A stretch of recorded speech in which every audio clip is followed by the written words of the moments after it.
नमस्कार श्रोते, आज आपण 16 ते 20 हे श्लोक बघणार आहोत. मागच्या श्लोकांमध्ये आपण बघितलेलं आहे की अर्जुनाचा विषाद अजूनही संपलेला नाही. श्रीकृष्ण त्यांची समजूत काढताय. आता त्यांना जीवात्मा आणि भौतिक शरीर याबद्दल अर्जुनाला महत्त्व सांगत आहे. तर बघूयाला आपण आता 16वा श्लोक. नासतो विद्यते भावो ना भावो विद्यते सतः उभयोरपि दृष्टोऽन्तस् त्वनयोस्तत्त्वदर्शिभिः. विनोबा भावे म्हणतात, नसे मिथ्यास अस्तित्व नसे सत्यास नाशही निवाडा देखिला संती या दोहींचा अशा परी. आता आपण शब्दशः अर्थ पण बघूया. न म्हणजे कधीच नाही. असत म्हणजे जे असत आहे ते, जे सत नाही ते. विद्यते आहे. भाव हा चिरस्थायित्व, न म्हणजे नाही. अभाव हा म्हणजे परिवर्तनाचा गुणधर्म. विद्यते म्हणजे आहे. सतः म्हणजे जे शाश्वत आहे त्याचा. उभयो हो म्हणजे दोहींचा. अपि म्हणजे खरोखरच. दृष्ट हा म्हणजे पाहिलेला आहे. अंत हा म्हणजे निर्णय, निष्कर्ष किंवा तू निसंदेह. अनयो हो या दोन्हींचा. तत्व म्हणजे सत्याचा. दर्शिभिः म्हणजे साक्षात्कारी पुरुषांद्वारे. अर्थ आता बघू की तत्वदर्शी पुरुषांनी आता असा निष्कर्ष काढलेला आहे. म्हणजे तत्वज्ञानी दर्शन म्हणजे सगळ्याचा अभ्यास, दोन्ही बाजूंचा सखोल अभ्यास करणारे तत्वदर्शी पुरुष. त्याने असा निष्कर्ष काढलाय की असत वस्तू, असत म्हणजे भौतिक शरीर जे आपल्याला प्राप्त आहे ते, असत वस्तू ही चिरकाळ टिकू शकत नाही. आणि जी सत्वस्तू म्हणजे जीवात्मा, आत असलेला आत्मा, सत्वस्तू अपरिवर्तनीय असतात. या दोन्हींच्या स्वरूपांचा अभ्यास करून तत्वदर्शी पुरुषांनी हा निष्कर्ष काढलेला आहे. काय तर भौतिक शरीर चिरकाळ टिकत नाही आणि जीवात्मा म्हणजे सत्शरीर हे चिरतरुण असतं. आता आपण बघितलं की भीष्म आणि द्रोणांना मी मारणार नाही म्हणून श्री अर्जुनांनी काय केलेलं असतं, शस्त्र त्याग करून आपला तो रथावर बसलेला असतो. श्रीकृष्णाने खूप प्रकारे समजून सांगतायत ते त्यांना, आणि त्याचा परिणाम त्याच्यावर किती होतो ही वेगळी गोष्ट. श्रीकृष्णाने काय सांगितलं किंवा विनोबांनी काय सांगितलं, म्हणजे श्रीकृष्णांनी सांगितलेलं विनोबांच्या शब्दामध्ये असं आहे की हे देह म्हणजे माझा वरतुकडावरचा पापुद्र आहे आणि आतमध्ये जो वसलेला आहे आत्मा तो चिरतरुण आहे, तो कधीच मरण पावत नाही. या वरच्या शरीराला आपण किती महत्व द्यायचं. भीष्म किंवा द्रोण म्हणा किंवा तुझे सगळे संबंधींना तू जर मारतोयस तर तू त्यांना मारतोय म्हणजे त्यांच्या शरीराला, म्हणजे त्यांच्या वस्त्रांना तू मारतोस. तू नाही मारलंस तर कुणीतरी मारलं असतं, कुणीही नाही मारलं असतं तरी ते गेलं, त्यांचा नाश होणारच होता. कारण जे जन्म घेतात ते मृत्यूही पावतात. हा निसर्ग आहे. मग शोक कशासाठी करायचा. ते असत शरीर आणि सत शरीर. असत म्हणजे भौतिक शरीर जे मिथ्या आहे. मिथ्या गोष्टीचा आपण जास्त मोह करावा का, तर करू नये. कारण मिथ्या हे काय असतं, आता उदाहरणार्थ मिथ्या गोष्ट म्हणजे आता मी सांगते की दूध आणि पाण्याचा एकत्रीकरण केलं आणि राजहंसासमोर ठेवलं. राजहंस काय करतो, बरोबर त्यातलं दूध पितो. नीर क्षीर विवेक त्याच्याकडे असतो. किंवा सोनाराचं उदाहरण घेऊ. सोनाराकडे जर दागिना दिला तर तो काय करतो, आधी तो एका विशिष्ट धातूवर घासून बघतो त्यातलं खरं सोनं कुठलं आहे आणि त्याच्यात ही नस म्हणजे बाकीचं जे काय मिळालेलं त्याला आहे किंवा नकली आहे का असली आहे हे बरोबर सोनार सांगू शकतो. आता ही जी त्यांची नजर आहे जी मिथ्या ते टाकून देतात, त्याचा काही उपयोग नाही तर सोनार दागिने घडवले असते का त्यांनी, आपण त्यांच्यावर विश्वासच नसता आपला तर आपल्याला काय चकाकतं ते सोनं म्हणून वापरलं असतं. जी गोष्ट खरी आहे त्याचा तू स्वीकार कर, मिथ्या गोष्ट सोडून दे. आपण काय करतो, गहू जेव्हा तयार होतो, मळणी आपण बघितली असेलच, तेव्हा जेव्हा धान्यातला कोंडा बाहेर फेकून देण्यासाठी शेतकरी लोक काय करतात, उंच सुपामध्ये धान्य उंच हात करून सुपामधलं धान्य असं जमिनीवर सांडतात. तेव्हा वाऱ्यामुळं हवेमुळं कोंडा हा सगळा बाहेर पडतो आणि अस्सल जे धान्य असतं ते खाली राहतं, खाली पडतं. मिथ्या फेकून दिलं जातं. मिथ्याचा आपल्याला काही उपयोग आहे का, नाही, ते नाशच पावणार असतं. तसं हे शरीर आहे आपलं. हे वरच्या शरीराला तू महत्व देऊ नकोस, या शरीराचा मोह तू करू नकोस. तर तुझं जे कर्तव्य आहे, तुझं जे क्षत्रियत्व आहे ते तू वापर आणि काय कर, युद्धाला तयार राहा. आता हे काय केलेलं आहे, त्यांनी म्हटलेलं आहे की जे असत आहे म्हणजे कायम टिकणार नाही त्याचा त्याग करायचा, आणि जे सत आहे जे शाश्वत आहे त्याच्याकडे तू लक्ष दे. शरीर पडणार आहे म्हणून आत्ता शोक करण्यात काहीच अर्थ नाही, ते कधी ना कधीतरी पडणारच आहे. तू पाडणारच किंवा अनेक कोणी पाडणार आहे किंवा ते आपोआपही पडणार आहे.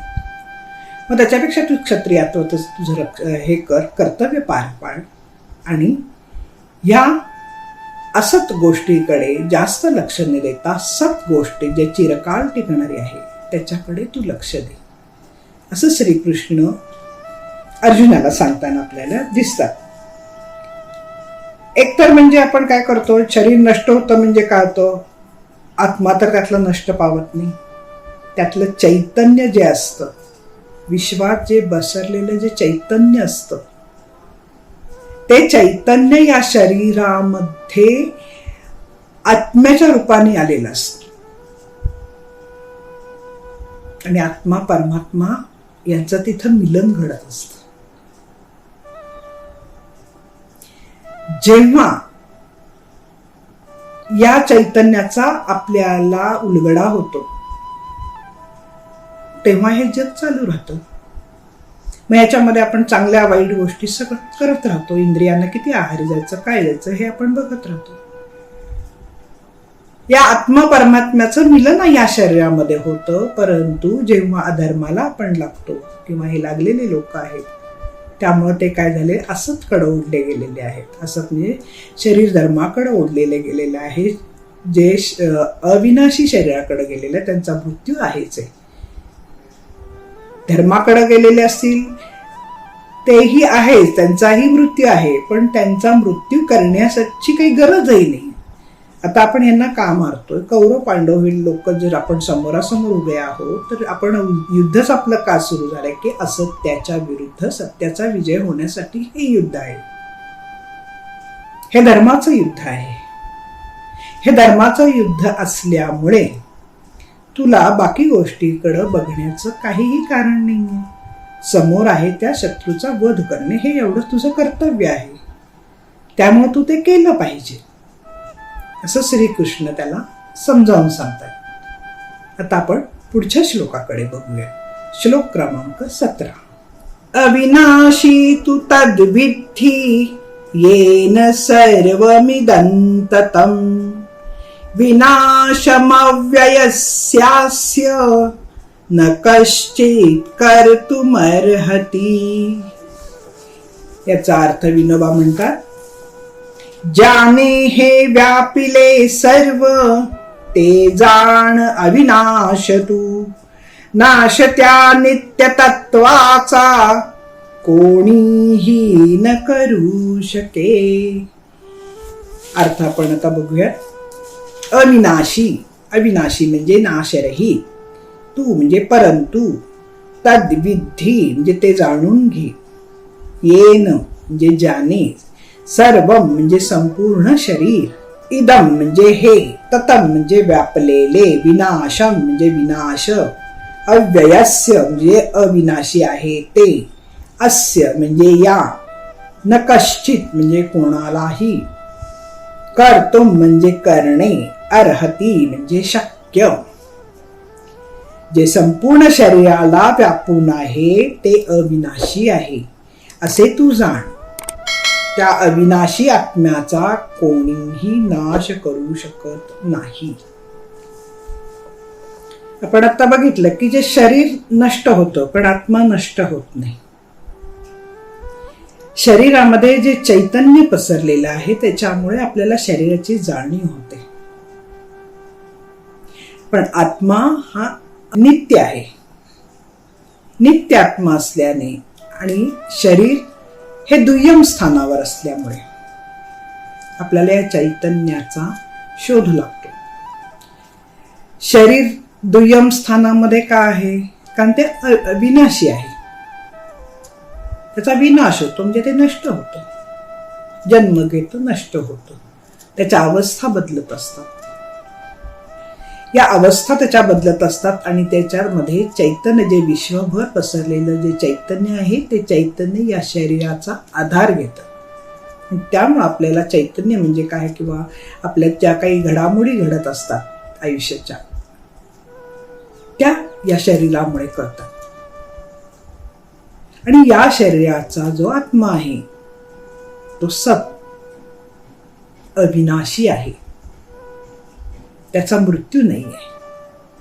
आता हे चैतन्य भरून जे राहिलेलं जे तत्व आहे आपल्या शरीरामध्ये मी मगाशी तुम्हाला म्हटलं परमात्मा, हे जे भरलेलं तत्व आहे त्याला रंग नाही, रूप नाही, आकार नाही. तो जन्म मृत्यू विरहित आहे. सर्व व्यापक असा आत्मा हा आपल्या शरीरामध्ये वास करत असतो.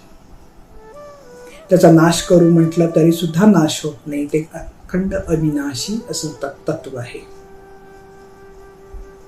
या अविनाशी तत्वाचा हे जे मूळ आत्मरूप ब्रह्मानी जे व्यापलेलं आपलं हे जे रूप आहे ते अविनाशी आहे. मग त्याचा नाश कोण आणि कसा करणार?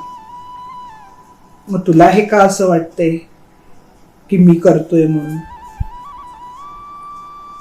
तर हे अविनाशी आत्मा असल्यामुळे ह्या शरीराचा जरी वरच्या पापुद्राचा वस्त्र बदलल्यासारखा जरी त्याचा नाश झाला तरी त्याचा आत्मा तोच आहे. तू कुणालाही मारत नाहीस. तू फक्त काय करतोय आहेस? वरच्या शरीराचा त्यांचा अवस्थेचा नाश करतोयस. जसं आपण मागच्या वेळेला बघितलं की बाल अवस्था, तरुण अवस्था, प्रौढ अवस्था, वृद्धावस्था आणि मृत्यू अवस्था. जो या अवस्था मान्य करतो तो खरा ज्ञानी. शरीराचं हे जे चैतन्य अबाधित राहण्याचं कारणही तेच आहे. ते आत्मा अमर आहे. तर पुढचा श्लोक आपण बघूया. श्लोक क्रमांक 18.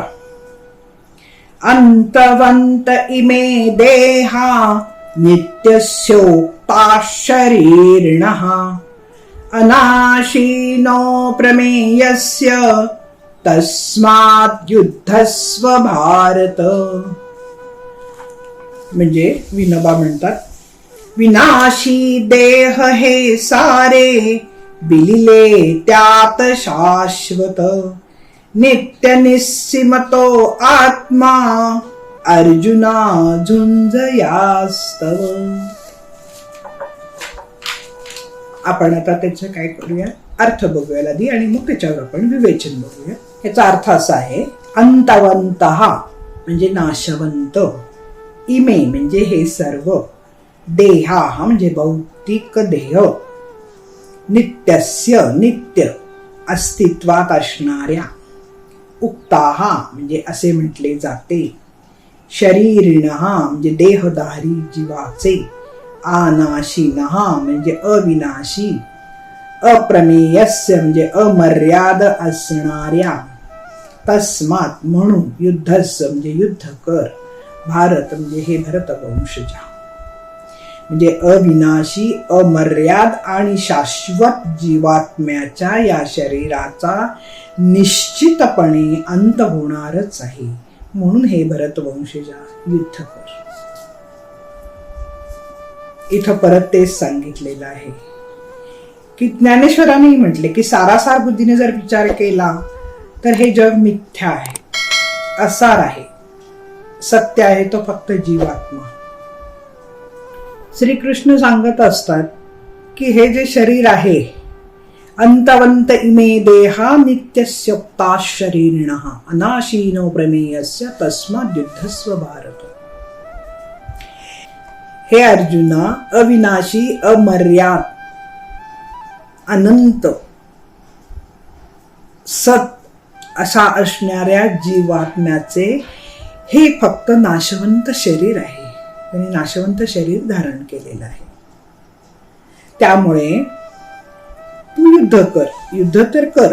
आणि हे जे भीष्म, द्रोण वगैरे जे शरीर आहेत त्यांचे जीवात्मे जरी सत आहे, त्यांचे शरीरावरची पडले तरी तू कोसळून जाऊ नकोस, मनाने हरून जाऊ नकोस. तू युद्ध कर. ते तू मारले नाहीस तरी ते पडणारच त्याची शरीर. या संपूर्ण आत्म्याला महत्व दे. आत्मा हा कधीही नाश पावत नाही. परत परत आपण तेच बोलतोय, पण अर्जुनाला कळतच नाहीये. म्हणून अर्जुन परत परत आत्म्याचा, जीवात्म्याचा, शरीराचा काय संबंध आहे, आत्मा परमात्म्याचा काय संबंध आहे हे सांगायचा प्रयत्न करतात. चैतन्य रूपी जे विश्वामध्ये पसरलेले जे चैतन्य आहे, किंवा दृश्य रूपामध्ये किंवा अदृश्य रूपामध्ये जे विश्वामध्ये अमर्याद प्रमाणात पसरलेलं जे तत्व आहे, हे तत्व शरीराच्या रूपाने आपल्या समोर येतं.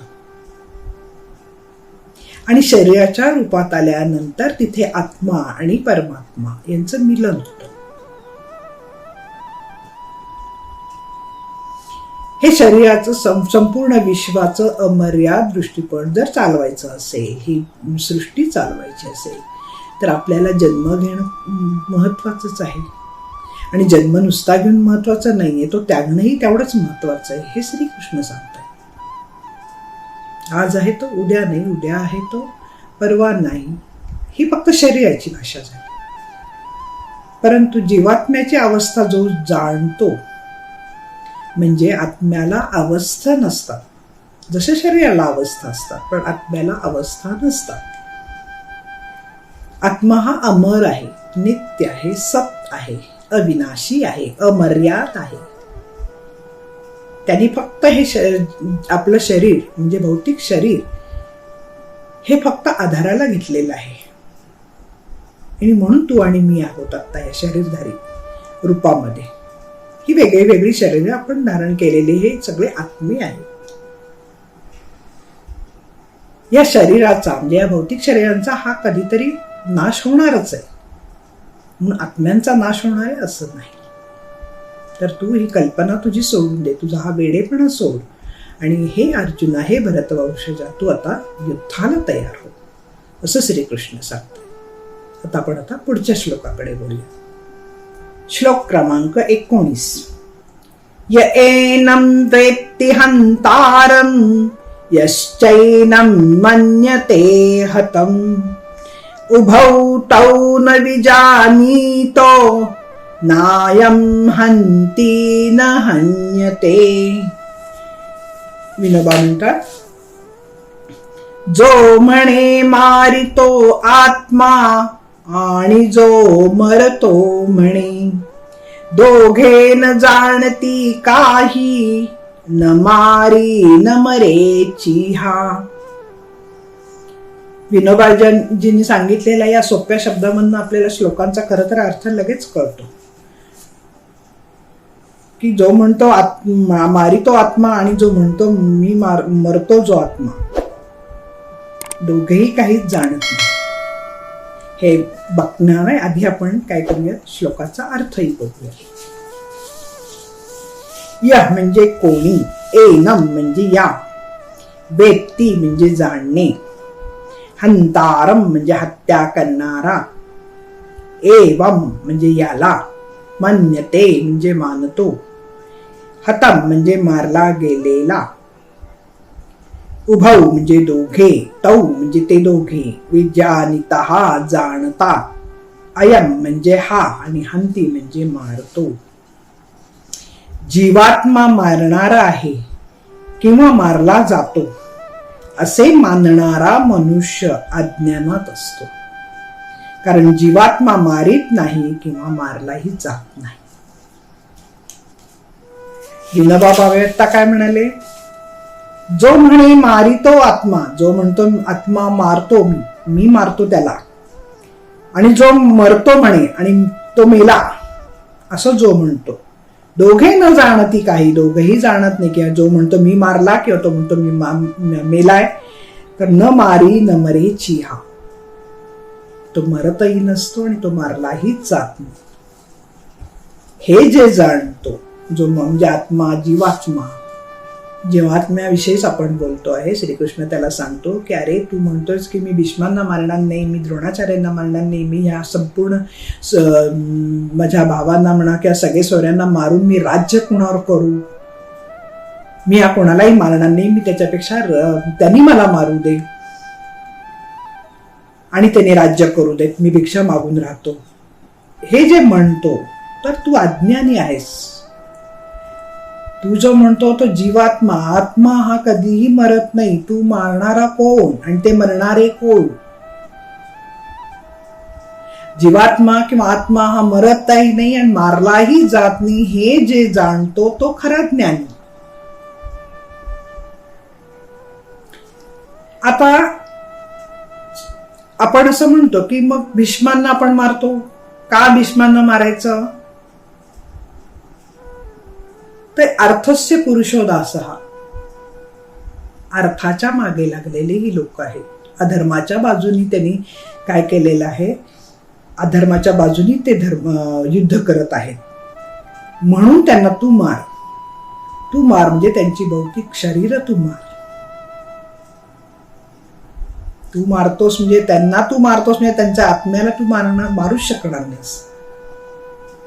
आत्म्याला कोणीही मारू शकत नाही किंवा मरत नाही. तो मारणारा किंवा मरणारा हा कोणीही नसतो, कारण आत्मा हा नित्य असतो, सत असतो. म्हणून म्हणतात. मग अर्जुनाच्या मनात आलं नसेल का की मी जर त्यांना मारायचं, जसं श्रीकृष्ण म्हणतो त्याप्रमाणे आपणही शरीरधारी आहेत. माझेही बंधू सगळे किंवा पांडव सगळे शरीरधारी आहेत. श्रीकृष्ण तू शरीरधारी आहेस, मी शरीरधारी आहे. मग मला त्यांनी मारलं तर काय होईल? मी कुठं मरणार आहे? माझाही आत्मा तोच आहे. हे प्रश्न आपल्या सामान्य लोकांच्या मनात येतील की नाही? सगळ्यांच्या शरीरात आत्मा आहे, तर मग कोणी कोणाला कशाला मारायचं? पण हे विश्व जे चालणार, चैतन्य जे चालणार आहे, जे त्रिभुवन चालणार आहे, याच्यासाठी ही गोष्ट आवश्यक आहे की जे अधर्माने चाललेली आहे त्याचा नाश हा व्हायलाच पाहिजे. मग हे जर असंच चालू राहिलं, तू मार मला, मी तुला मारतो, हे करतो ते करतो, ह्याला काहीच अर्थ होणार नाही. अधर्माचा नाश, धर्माचा जय किंवा असत्याचा पराजय, सत्याचा जय हे होणं क्रमप्राप्त आहे. तरच हे त्रिभुवनाची घडी व्यवस्थित चालत राहील. त्यामुळं हे अर्जुना, तू शोक करू नकोस. तू या भानगडीतही पडू नको की मी कुणाला मारलं किंवा काय मारलं. तू फक्त तुझं कर्तव्य कर आणि युद्धाला तयार हो. हे श्रीकृष्ण त्यांना सांगतात. आत्म्याचं आणि परमात्म्याचं सुंदर वर्णन किंवा भौतिक शरीर आणि जीवात्मा, सत आणि असत, याचं संपूर्ण श्रीकृष्ण अर्जुनाला हे पटवून देत आहेत. म्हणून आपणही आता काय करायचं की आपण आता मागच्या भागामध्ये बघितलेलं आहे की आपण काय करतो, आपल्या सगळे संबंधींबद्दल कोणी गेलं तर आपण खूप शोक करतो. शोक करतो का? तर आपले आणि त्याचे नातेसंबंध झालेले असतात. जे अर्जुन म्हणतो की नाही की हे माझे काका आहेत, हे माझे मामा आहेत, हे माझे गुरु आहेत, हे माझे भाऊ आहेत, यांना मी मारणार नाही.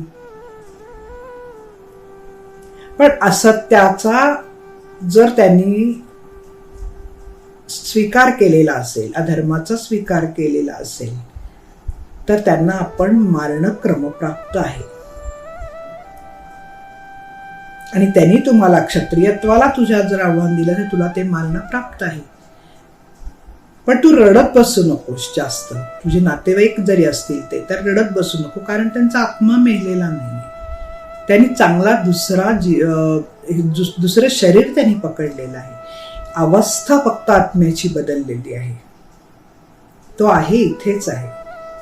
जी व्यक्ती आपली गेली ती व्यक्ती आहे. त्याचा आत्मा आपल्या कुठल्या तरी एका चांगल्या शरीराच्या शोधात बाहेर पडलाय. ह्या शरीराचं कार्य संपलेलं आहे, कार्यभाग संपलेला आहे असे जो समजतो तो खरं ज्ञानी. एखाद्या गोष्टीचं जर आता आपण बघितलं, एखादी गोष्ट आहे, एक ऊस धरू आपण. ऊस आपण खातो, चोखून चोखून चोखून चोखून त्याचा रस अगदी मृष्टपर्यंत खात राहतो. पण जेव्हा त्याच्यातला रस संपतो, त्याचा कार्यभाग संपतो, तेव्हा आपण काय करतो? तो चोथा टाकून देतो. त्या चोथा खातो का आपण? नाही. त्याच्यातलं अमृत जे असतं त्याचं प्राशन झालेलं असतं, रसाचं प्राशन झालेलं असतं आणि चोथा बाहेर पडतो. तसं चौथा म्हणजे शरीराचं कार्य संपलेला आत्मा जाणतो आणि मग काय करतो? आत्मा हा शरीरापासून वेगळा होतो आणि ते शरीर तो टाकून देतो. त्यामुळे हे श्रीकृष्ण म्हणतो, हे भरतवंशजा अर्जुना, तू ह्या ज्या शरीरधारी जे काही आत्मे आहेत, भीष्मांचे किंवा कृपाचार्यांचे किंवा तुझ्या सगळे संबंधांचे, हे फक्त वरती शरीर मारणार असतो. आत्म्याला तू मारू शकणार नाही. तू मारणारा कोण आणि ते मरणारे तरी कोण? आत्म्याला मरणच नाहीये. आत्म्याला जन्मही नाही, मृत्यूही नाही. तो अविनाशी आहे, अनंत आहे, अमर्याद आहे. म्हणून हे अर्जुना, उठ आणि युद्ध कर. तू मारणाराही नाही, मरणाराही ते नाहीये. जो कोण म्हणतो ना मी आत्म्याला मारतो किंवा मी शरीराला मारतो, ते ठार वेडे आहेत. हे जाण तू. अज्ञानी लोक आहेत अशी समजणारे, असं श्रीकृष्ण सांगतो. आता आपण पुढचा श्लोक बघूया. पुढचा आता आपण 20वा श्लोक बघू. या श्लोकातही त्याचप्रमाणे सांगितलेलं आहे. न जायते म्रियते वा कदाचिन नायं भूत्वा भविता वा न भूयः अजो नित्यः शाश्वतोऽयं पुराणो न हन्यते हन्यमाने शरीरे. विनोबाजी म्हणतात, न जन्म पावे न कदापि मृत्यू होऊनि मागे न पुढे न होय. आला न गेला स्थिर हा पुराण मारोत देहास परी मरेना. विनोबाजींच्या ह्याच्यातनं आपल्याला अर्थाचा थोडासा तरी लाभ झालेलाच असेल. आता आपण आधी काय करूया, शब्दांचे अर्थ बघूया. जायते म्हणजे जन्म घेणे, म्रियते मृत होणे, वा म्हणजे अथवा, कदाचित कोणत्याही काळी, म्हणजे कुठला भूत वर्तमान भविष्य कुठलाही काळ असू दे.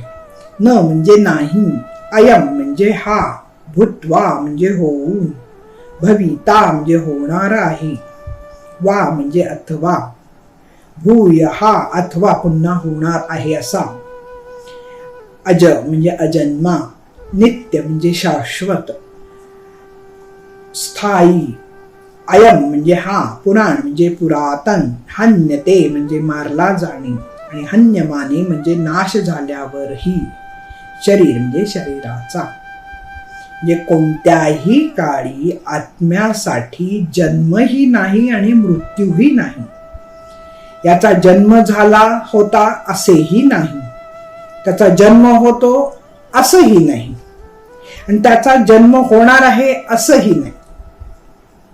ज्याचा जन्म होतो असं नाही, ज्याचा जन्म होणार आहे असंही नाही, ज्याचा जन्म झाला होता असंही नाही, कारण तो अजन्मा, सनातन, नित्य अस्तित्वात असणारा असा पुरातन आहे. शरीराचा नाश झाला तरी त्याचा नाश होत नाही. कुणाबद्दल बोलतोय आपण? अर्थातच आत्म्याबद्दल. म्हणजे अर्जुनाला काय झालेलं आहे की भीष्मांना, द्रोणांना मारायचं, म्हणजे भीष्म, द्रोण म्हणा किंवा अजून सगळे त्याचे सगळे संबंधींना मारायचं काय नाहीये त्याला, तर त्यांच्या शरीराबद्दल किंवा त्यांच्याबद्दल मोह झालाय म्हणून. पण त्याच्यातून बाहेर काढण्याचा श्रीकृष्ण प्रयत्न करत आहेत. श्रीकृष्ण म्हणतात आता तरी त्याच्यातनं बाहेर पड, तू आत्म्याला मारत नाहीयेस, तू वरच्या शरीराला मारत आहेस. शरीर जन्म घेतो, त्याच्या अवस्था बदलतात, मृत्यू पावतो, पण हा जो आत्मा आहे त्याचा जन्मही झाला असं म्हणता येणार नाही किंवा जन्म नाही झाला असंही म्हणता येणार नाही, किंवा जन्म झाला होता किंवा होणार आहे असं काहीही नाही. तो अनित्य आहे, सनातन आहे, तो अस्तित्वातच आहे आत्मा. त्यामुळे हे अर्जुना, तू असं न करता तू काय कर, आता युद्धाला तयार हो. जसं ज्ञानेश्वरांनी सांगितलेत काही उदाहरणं देऊन, की ज्याप्रमाणे एक कुंभ असतं मातीचा, त्याच्यामध्ये वरचं सूर्याचं प्रतिबिंब पडलेलं असतं. आपण त्या सूर्याच्या प्रतिबिंबाकडे पाहून मोहित होतो, पण पाय लागला आणि तो कुंभ आडवा झाला आणि त्यातलं पाणी गेलं वाहून. मग ते सूर्यबिंब वाहून जातं का? नाही. ते सूर्यबिंब तर वरती आकाशात तसंच आहे, तद्वत तो आत्मा तसाच राहणार आहे. कुंभ पडला किंवा मोडला तरी त्या सूर्यबिंबाला काही झालेलं नाहीये. किंवा आपण काय करतो, स्वप्नामध्ये म्हणजे आपण झोपलं की स्वप्न बघतो, स्वप्नामध्ये आपण खूप खुश होतो, खूप गोष्टी घडत असतात स्वप्नामध्ये, पण जागे झाल्यानंतर लक्षात होतं की अरे त्या मिथ्या आहेत, त्या स्वप्नांना काहीच अर्थ नाही. स्वप्न होतं, शरीर आहे, पण जागेपणी आपण जागे झाल्यानंतर आपल्याला कळतं. पडछायाला जर आपण एक बुक्की मारली तर हात काय करणार आहे, हवेतच जाणार आहे. सावलीला आपण काहीच करू शकत नाही, शरीर आपलं जागेवरच आहे. किंवा त्याच्यापेक्षा अजून एक उदाहरण द्यायचं झालं, आत्मा आणि परमात्मा किंवा जीवात्म्या आणि भौतिक शरीराच्या बद्दल जर एक उदाहरण द्यायचं झालं तर अजून एक असं आपण म्हणू शकतो की एक तळ आहे छोटंसं, किंवा स्विमिंग टँक केलेलं आहे. स्विमिंग टँक मध्ये काय आहे, पाणी आहे. पाण्यामध्ये आकाशाचं प्रतिबिंब पडलेलं आहे. आपल्याला काय वाटतं, केवढं मोठं आकाश आहे. किंवा माठामध्ये म्हणा, माठामधलं पाणी बघून आपण काय म्हणतो, आकाशाचं प्रतिबिंब पडलं तर काय म्हणतो, केवढं आकाश आहे किंवा केवढं आकाश आहे. पण त्या स्विमिंग टँकला गळती लागली, पाणी सगळं वाहून गेलं किंवा माठ फुटलं तर पाणी पाण्यात राहणार नाही. आपलं आभाळ आपल्याला जे दिसत होतं ते दिसणार नाही, म्हणजे आभाळ नाहीसं झालं का? नाही, ते वरती आहेच आहे. तसं आत्मा हा कधीही मरत नाही, त्याला मरण नाही, त्याला काहीही होत नाही. तो जीवात्मा आहे तसाच राहतो. तो फक्त काय करतो, शरीर बदलत जातो आणि आपलं शरीर अवस्था बदलतं, आत्मा शरीर बदलतं. यातला फरक लक्षात येतोय की नाही? म्हणून ते म्हणतात की काय, आत्माला जन्म नाही, मृत्यू पण नाही. जन्म मृत्यू रहित असा नित्य शाश्वत असा हा आत्मा आहे, पुरातन आहे. देह पडला तरी सुद्धा आत्मा मारला जात नाही किंवा मरत नाही. तर अशा प्रमाणे शरीर नष्ट झालं तरी आत्मरूपाचा नाश होत नाही, हे श्रीकृष्ण अर्जुनाला वारंवार समजून सांगत आहे. देह, आत्मा, सत असत ह्या सगळ्या गोष्टी त्याला समजावून सांगताय, जेणेकरून अर्जुनाने यातनं बाहेर पडून युद्धाला तयार हो. आणि हे जर तो करू शकत नसेल तर त्याच्या इतका वेडपट कोणीच असू शकत नाही. म्हणून श्रीकृष्ण म्हणतात की हे पार्था, हे कुंती पुत्रा, हे भरतवंशजा, तू उठ आणि आता युद्धाला तयार हो. तू मारणारा नाही आहेस किंवा ते मरणारे नाही आहेत. तू तुझं कर्तव्य कर्म कर. आपण सुद्धा जन्माला आल्यानंतर आपली कर्तव्य जर आपण पार पाडली तर आपलं जीवन सुसह्य होतं. आपली कर्तव्य काय आहेत? मोठ्यांच्या प्रती आदर असावा, घरातली कामं व्यवस्थित नीटनेटकी करावी, आपल्याला नेमून दिलेलं जे काम आहे ते आपण व्यवस्थित करावं, तर आपल्या घराची घडी व्यवस्थित चालते की नाही? तर अशा या पद्धतीने तू तुझ्या कर्तव्य कर. तुझं कर्तव्य काय? क्षत्रियाचं युद्ध कर. समोरच्याकडनं तुला आलंय ना आव्हान, ते स्वीकारायचं, पळपुटेपणा करायचा नाही. हे सांगताना श्रीकृष्ण अर्जुनालाही विविध उदाहरणं देत आत्म्याचं महत्त्व सांगत पुढे जात आहे.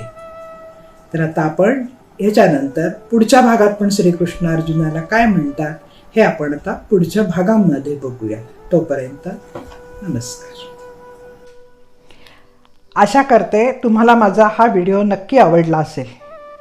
हा व्हिडिओ जास्तीत जास्त लोकांच्यापर्यंत पोहोचवण्यासाठी लाईक करा आणि शेअर करा. माझे इतर व्हिडिओ बघण्यासाठी माझ्या चॅनेलला सबस्क्राईब करा आणि नवीन व्हिडिओचे नोटिफिकेशन मिळवण्यासाठी बेल आयकॉनवर क्लिक करा. धन्यवाद.